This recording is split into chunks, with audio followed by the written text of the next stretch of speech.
बिस्मिल्लाहिर्रहमानिर्रहीम अस्सलाम वालेकुम। मैं हूं असद चौधरी एक नई वीडियो के साथ हाज़िर हैं। मुल्क की सूरत हाल के ऊपर मुख्तलिफ सहाफ़ियों का तबसरा मैं आपके साथ शेयर करूंगा। सबसे पहले मैं आपको बताऊंगा गुज़िश्ता रोज़ एक रोज़ पहले साबिक़ सदर आसफ़ अली ज़रदारी पाकिस्तान पीपल्स पार्टी के शरीक चेयरमैन उनकी जानिब से एक प्रेस कॉन्फ्रेंस की गई थी। उस प्रेस कॉन्फ्रेंस के आखिर में उन्होंने जाते जाते जनरल फैज़ हमीद के हवाले से जो कोर कमांडर हैं पेशावर के, एक जुमला बोला था। उन्होंने बोला था कि फैज़ हमीद के हवाले से जब सहाफ़ी ने सवाल किया था तो उन्होंने कहा था कि वो तो बेचारा खुडे लाइन लग चुका है। जरदारी साहब के इस हवाले से जो स्टेटमेंट उन्होंने दिया, फिर उसके बाद हमने देखा कि मरियम नवाज़ ने फ़तेह जंग में जलसे से खिताब करते हुए इमरान खान को तनकीद का निशाना बनाते हुए कहा था कि वो बेफैज़ हो चुका है, तो इसी वजह से उसकी हुकूमत जो है वो धड़ाम करके गिर गई। उसके बाद कल ही उन्होंने इस्लामाबाद हाई कोर्ट के बाहर जब वो अपने अपने जो बरियत की उनकी दरख्वास्त है उसके ऊपर समात थी, उस केस की समात के बाद वो मीडिया से गुफ्तगू कर रही थी, वहाँ भी उन्होंने नाम लिए बगैर जो है वो तनकीद की थी मखसूस अस्करी शख्सियत के ऊपर। उन्होंने कहा था कि बेदाग और अहल शख्स जो है वो आर्मी चीफ लगाया जाना चाहिए, तो ही लोग जो हैं वो लोग आर्मी फौज को जो है सल्यूट करेंगे। ये एक अलग बहस है कि फौज में जो जिसको आर्मी चीफ बनाया जाता है वो कोई चौकीदार नहीं होता या कोई कोई आम आम जिसको कह लें कि गनमैन या सिक्योरिटी गार्ड नहीं होता, वो लेफ्टिनेंट जनरल होता है और उसने बहुत अहम ओहदों के ऊपर, बहुत अहम महाजों के ऊपर जो है वो उस मामला जो है देखे हुए होते हैं, कमांड किया होता है, अहम जिम्मेदारियां जो हैं उसने निभाई हुई होती हैं। तो इस हवाले से उनकी तनकीद अपनी जगह पे, मुख्तलिफ सहाफ़ी इस पर क्या कह रहे हैं वो मैं आपको बताऊंगा इस वीडियो के अंदर। कामरान खान साहब जो हैं वो कहते हैं कि जरदारी साहब की आज की प्रेस कॉन्फ्रेंस का आखिरी जुमला था कि फैज़ हमीद तो बेचारा खुडे लाइन है। फिर वो क्या कहते हैं, वो कहते हैं कि मगर पाक फौज की इंतहाई अहम पेशावर कोर कमांडर को इस हुकूमत के कलीदी सरपरस्त की जानब से खुडे लाइन करार देना बड़ा इंकशाफ है। अतलातन अर्ज है कि जरदारी नवाज हुकूमत आजकल जनरल बाजवा के जानशीन का नाम शॉर्ट लिस्ट कर रही है। उन्होंने ये इशारा दिया कि कलीदी जो सरपरस्त हैं मौजूदा हुकूमत के, आसफ जरदारी जितना मर्जी ये तासुर देते रहे कि यह हुकूमत नून लीग की है, सब जानते हैं कि यह हुकूमत नून लीग और पीपल्स पार्टी की हुकूमत है। तो वो कहते हैं कि ये नए आर्मी चीफ का जो कि जानशीन होंगे जनरल बाजवा के, वो नाम फाइनल कर रहे हैं और ऐसे शख्स की जानब से जो है वो कोर कमांडर पेशावर जनरल फैज़ हमीद को तनकीद का निशाना बनाया जाना और उनके लिए इस तरह के अल्फाज का इस्तेमाल करना, ये बड़ा हैरान कुन भी है और परेशान कुन भी है। आसफ अली जरदारी ने अपनी इसी प्रेस कॉन्फ्रेंस के अंदर ओवरसीज़ पाकिस्तान के हवाले से बोला था कि इमरान खान ने इन लोगों को गुमराह किया हुआ है, यानी ओवरसीज़ पाकिस्तानी जो हैं वो गुमराह हो चुके हैं। आसफ अली जरदारी साहब का ये कहना था। इस पे कामरान खान लिखते हैं कि जनाब ये वो पाकिस्तानी हैं जिनकी कमाई से पाकिस्तान का खजाना चल रहा है। हर साल पाकिस्तान 30 अरब डॉलर भेजते हैं, ना भेजे तो सिर्फ एक माह में पाकिस्तान जो है वो बैंकरप्ट हो जाए। फिर वो कहते हैं कि अगर ओवरसीज पाकिस्तानियों में से 1-2% यानी 1-2% भी आपसे लगाव नहीं रखते, इमरान खान से लगाव रखते हैं, तो उन्हें जलील मत कीजिए। कोई शक नहीं है जी, ओवरसीज पाकिस्तानी जो हैं वो बहुत बड़े पैमाने पे, बहुत बड़ी तादाद में उनकी हमदर्दियाँ, उनकी सपोर्ट जो है वो इमरान खान के लिए रही है। इमरान खान की काल के ऊपर वो पाकिस्तान में अरबों रुपया जो है वो भेजते रहे हैं, इसमें कोई दो राय नहीं है। और इनकी जो कंट्रीब्यूशन है ओवरसीज़ की वो बहुत ज़्यादा है। अमेरिका में रहने वाले पाकिस्तानी हूँ, बरतानिया में रहने वाले पाकिस्तानी हूँ, यूरोप में रहने वाले पाकिस्तानी हूँ, या हम देखते हैं जिस तरह नॉर्वे में, डेनमार्क में, वहाँ पे पाकिस्तानी बहुत बड़ी तादाद में हैं। तो ये बड़ा खुल के मशरक़ वस्ती की मैं बात कर लेता हूँ, वो भी ज़ाहिर है गल्फ़ कंट्रीज़ जो हैं वहाँ पे बहुत बड़ी तादाद में पाकिस्तानी हैं, वो इमरान खान को सपोर्ट करते हैं और वो चाहे अपना रोज़गार कमाने के लिए गए हैं, लेकिन वो पाकिस्तान में जो रेमिटेंसेस भेजते हैं उसी के सहारे पाकिस्तान जो है चलता है।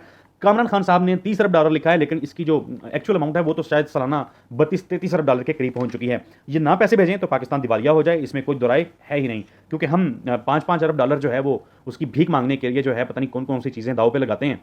IMF के जाके पाँव पॉलिश करने पड़ते हैं जूते उनके, फिर हमें जाके वहाँ से कर्जे मिलते हैं। तो ये तो इतनी बड़ी अमाउंट पाकिस्तान में भेजते हैं, ऐसे लोगों को गुमराह करार देना ये बहुत ज़्यादा शर्मनाक है। और ये मकबूल जान साहब वो हुकूमत के ऊपर तबसरा करते हुए लिखते हैं कि शहबाज शरीफ हुकूमत का कारतूस बंदूक में फंस गया है, खुद भी नहीं चला और बंदूक भी मजीद फायर करने के काबिल नहीं रही। पहले कारतूस निकले, चैम्बर साफ हो, फिर फायर होगा। मैं कोई तबसरा नहीं करूंगा, उनकी बात पे क्लियर है जो वो कहना चाह रहे हैं। इमरान रियाज साहब वो उन्होंने खबर दी है जी, वो लिखते हैं कि पाकिस्तान में नई हुकूमत के क़याम के बाद DGISI का पहला दौरा अमरीका, अहम तरीन मुलाकातें। इमरान रियाज साहब ये बता रहे हैं कि DGISI जो हैं वो अमेरिका में हैं और उनकी अहम मुलाकातें हो रही हैं। आगे वो लिखते हैं कि मौलाना फजलुर रहमान के इमरान खान पर शर्मनाक हमले, इल्ज़ाम लगाया कि इमरान खान लोगों को कहता है। अच्छा, ये मामला ये है कि इमरान रियाज साहब ने वीडियो शेयर की थी, वीडियो मैंने देखी जिसमें मौलाना फजलुर रहमान को इंटरव्यू किया जा रहा है और मौलाना फजलुर रहमान उसमें कहते हैं कि इमरान खान जो है वो लोगों को बहकाता है।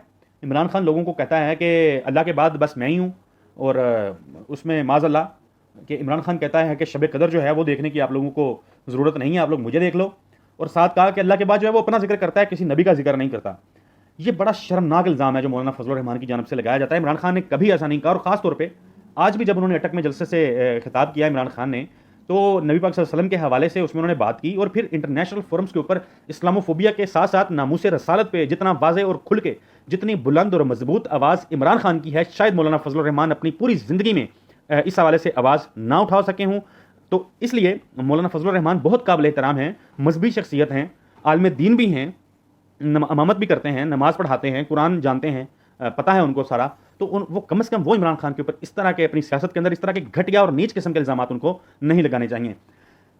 इमरान रियाज इस पर लिखते हैं कि यह सब हकीकतन बहुत खतरनाक है। मज़हब को इस्तेमाल करके किसी को भी मरवाया जा सकता है। मज़हब के इस्तेमाल के हवाले से हमने देखा कि मस्जिद नबवी में जो वाक़या हुआ था, उस पर पाकिस्तान भर में मुख्तलिफ इलाकों में जो है FIR काटी गई, मुख्तलिफ मुकदमात कायम किए गए। आज chief justice Islamabad high court justice Athar Minallah जो हैं, उन्होंने इसके ऊपर एक वाज़ेह फैसला दिया है, और उन्होंने रोका है कि पुलिस जो है इस किस्म का कोई भी मुकदमा कायम नहीं करेगी। और साथ उन्होंने कहा है कि इस तरह के मामलात के ऊपर सियासत करना ही दरअसल तौहीन मजहब है। खबर घुमन साहब जो हैं, उनकी तरफ भी मैं बढ़ूंगा, लेकिन फिर ओवरसीज़ के हवाले से इमरान रियाज ने भी लिखा। वो कहते हैं कि बिरून मुल्क से बैठकर मफरूर इश्तिहारी मुजरम हुकूमत चला सकते हैं, मगर बिरून मुल्क काम करने वाले ओवरसीज़ वोट नहीं डाल सकते। फिटे मुंह तोड़ा।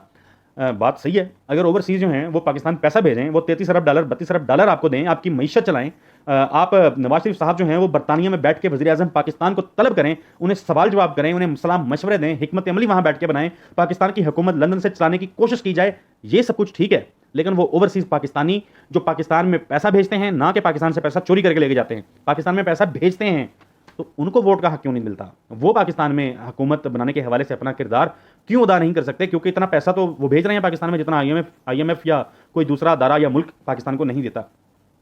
खबर घुमन साहब सदर मुमलिकत ने एक ख़त लिखा chief justice of supreme court को कि वो कमीशन बनाएं अमेरिकन लेटर के हवाले से, कॉन्स्पिरेसी के हवाले से। तो उस पर वो लिखते हैं कि पाकिस्तानी सियासत हर गुजरते दिन के साथ साथ गर्मा गर्म होती जा रही है। साबर शाकर लिखते हैं कि हम पाकिस्तान के सिपाही हैं। अच्छा, ARY को तनकीद का निशाना बनाया जाता है, दोबारा बनाया गया। जियो जंग से मुंसलिक एक सहाफ़ी हैं शायद, अगर मैं गलत हूँ तो हो सकता है, मुझे कंफर्म नहीं है वो किस ऑर्गेनाइजेशन से वाबस्ता हैं।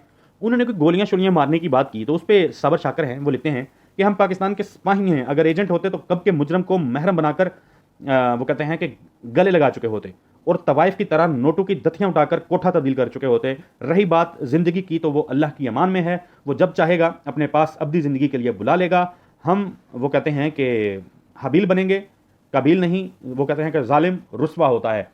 सहाफ़ियों को जान से मारने की धमकी देना, गोली से डराना, बंदूक से डराना, ये बहुत शर्मनाक है।